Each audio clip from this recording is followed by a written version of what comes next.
So hey everyone, welcome again to our YouTube channel, and today we are going to solve a new question from our top interview 150 question series.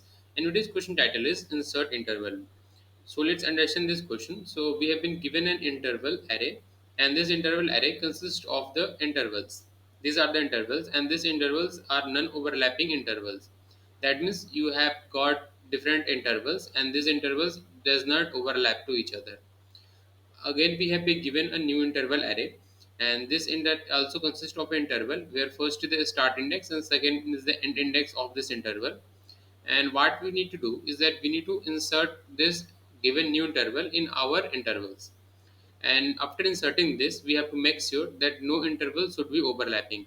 So we also have to remove the overlapping part. So like the previous question where we have to remove the overlapping, here what we have given that here is a array where we have no overlapping, and we have to insert a new interval, and also we have to make sure that there is no overlapping after inserting this new interval. So now let's understand this question, how we can solve this. So this is the example which I have taken from the question. In this example, you can see that between intervals we have from 1 to 3, 6 to 9, and in new interval we have range from 2 to 5. Now let's draw this and understand it. So if you try to draw it, so we have 1, we got 2, we have 3, 5, 6, and 9. So first in the intervals, what are the range which we have? So the range we have 1 to 3.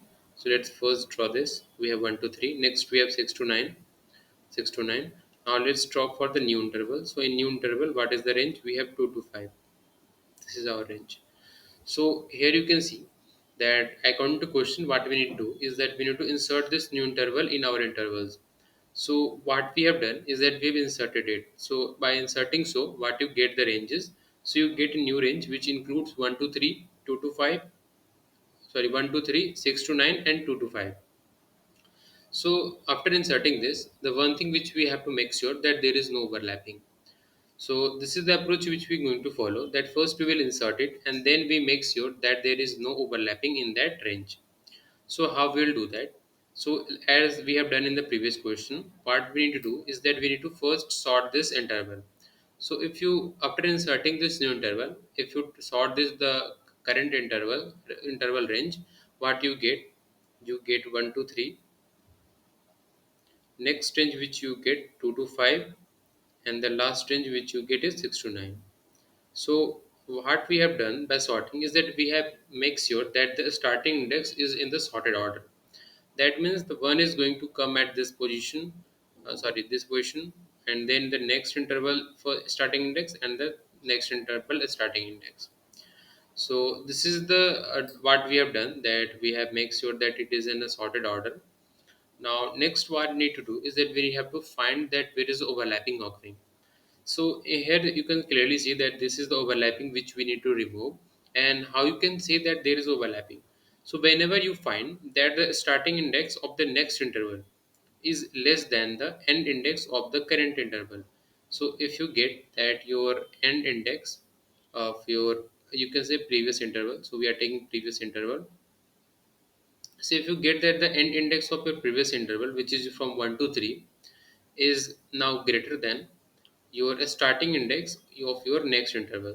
So if this is the situation which you get, that the starting index of the next interval is now less than the end index of the previous one, so what you can do is that you can make 100% say that there is overlapping, and we do not need to take any consideration of the starting index, because by sorting it we have made sure that the starting index of the next interval is always going to be greater than the starting index of the previous one. This is this is a sure sort. So the one thing which is we're going to govern this is going to be end index of the previous and the starting index of the next. So by checking this, we can make sure that yes, there is overlapping occurring. And until we are getting the situation, what we can simply do is that we can update your end index. So your starting index is not going to change because it is already low because of our sorting. So starting index is going to be the starting index of the previous index, start of the previous. But for the end index, what we need to do is that your end index is now going to be the max between the present or previous and the next index. So what we need to do is that we need to make sure that your end index is now going to be the maximum. So you have to make sure that we have the maximum of end index of the present, or you can say end index of the previous, and the end index of the next. So we have to check the maximum between the both end index. And why we are checking is very important to consider. That let's assume that what we are assuming, that let's assume that now the interval which is given from 1 to 3 is not given between 1 to 3. Now let's assume it is 1 to 7. Let's take 7, and now you are assuming that it is from 1 to 7. So in this case, what is happening is that your new interval is in between these two start and end index of our first interval. And in this case, what happened is that the end index of your previous is now greater than the end index of the next. So to make sure this condition where the end index can be greater than the next end index, we have to take the maximum of both the end index. That means we have to take the maximum of this and this one. So what it will do is that it will make sure that the end index is properly configured and been updated correctly. So this is the approach which we are going to follow. We are updating your start position, which is going to be the same for as our previous one, and we are updating our end position from the maximum of both the previous and the next end index. And we will do until we are getting this condition. That means the end index of your previous one is greater than a starting index of the next one. So let's apply this and let's code this. So let's start by taking a vector of type end, and it is going to be our answer which we are going to return. Next, what we have to do is that we have to insert this new interval in our intervals. So what we can do, it is a vector, so we can simply write intervals dot push back our new interval.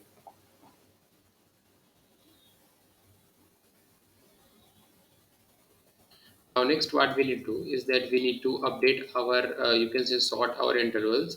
So we are going to write sort intervals dot begin and intervals dot end. Now after this, we have sorted it. Now next what we are going to do is that we are going to run a for loop, and this for loop is going to be run from I equals to 1 until our I is less than intervals dot size. And why we are taking this I equals to 1 is due to because we are going to store our first, that means zeroth index, start and end index for comparison.